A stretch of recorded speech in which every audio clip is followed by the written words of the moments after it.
Hi everyone, it's Amina in London, another episode of Wise Wednesday.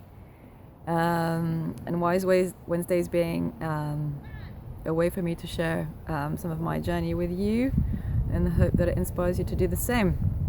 And so this is week 2, and last week we talked about how to get out of negative states.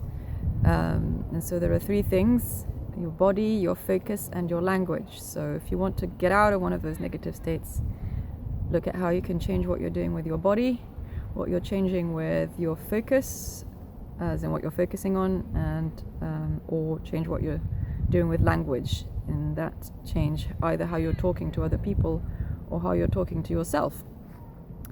And this week I was inspired by a conversation with one of my fencing buddies, Hylia, when we started talking about goal setting and how, especially if you're a high achiever or very sort of logically minded person, you can get into goal setting fatigue, especially when you get into later stages in life, when life becomes a little bit more complicated. Nice crow taking part in the conversation.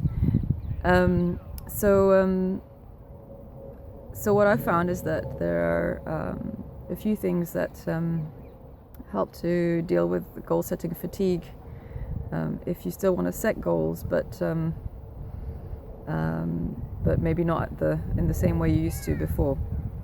So one is to get comfortable with the unknown, because as you set bigger and more interesting goals, you won't necessarily have a very straightforward path towards achieving those goals. So it's not the same as going to school and passing exams. It becomes a bit more complicated. Like, I want to have some kind of experience in my work organization, or I want to have this kind of relationship. And I think most people have achieved great things in their lives. If you pick someone that you admire, you'll notice that they probably had big periods of uncertainty when they didn't know how to get where they wanted to go, or what the best thing was to do. And especially if you want to create something that's never been created before, then there won't be a manual or a syllabus to follow. So that's one thing. So getting comfortable with the unknown.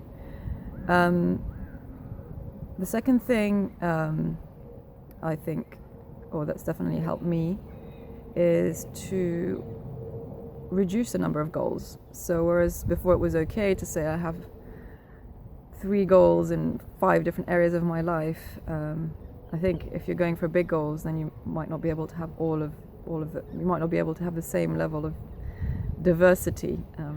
The diversity will come from the process of going towards your big goal. I watched a video this week. It was someone who used to work for Facebook, who explained how Mark Zuckerberg, for all his flaws, maybe had something right, which is he focused on just one thing for Facebook, and that was growth. So whenever someone came to him with a brilliant idea or an exciting idea, he would test it out and against his primary goal, which is it going to help Facebook to grow? So if you want to grow as a person, then have that as your goal and just test all your ideas against that.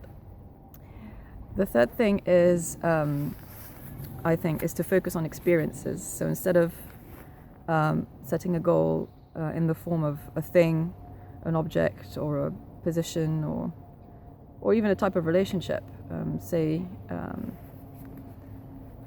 what's the experience that I want? Do I want to have more fun? Do I want to have more creativity? Do I want to have more